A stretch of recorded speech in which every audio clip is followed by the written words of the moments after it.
అండి అందరికీ నమస్కారం అండి తెలుగుదేశం నాయకులకి కార్యకర్తలకి అందరికీ మహానాడు శుభాకాంక్షలు మహానాడు అంటే తెలుగుదేశం నాయకులకి గాని కార్యకర్తలకు గాని మాకు ఇదొక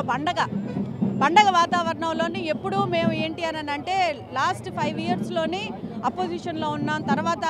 కోవిడ్లో ఉన్నాం తర్వాత డిజిటల్ మహానాడు చేసుకున్నాం అయితే ఇప్పుడు కడపలోనే జరిగేది మనం రూలింగ్కి వచ్చిన తర్వాత చేస్తున్న మొట్టమొదటి మహానాడు చాలా సంతోషంగా ఉంది ఇప్పుడు మామూలుగా సచిన్ టెండూల్కర్కి వాంకడే స్టేడియం ఎలాగా హోమ్ గ్రౌండో నాకు మహానాడు హోమ్ గ్రౌండ్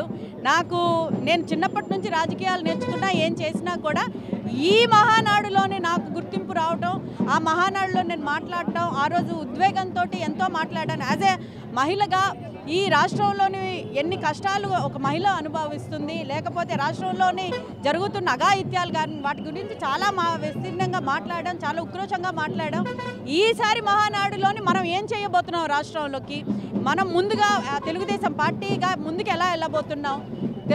చంద్రబాబు నాయుడు గారు ముఖ్యమంత్రిగా మనకి ఎంత ముందు రాష్ట్రాన్ని ముందుండి ఆయన ఎలా నడపబోతున్నారు వీటన్నిటి గురించి మనం డిస్కస్ చేయడం జరుగుతుందండి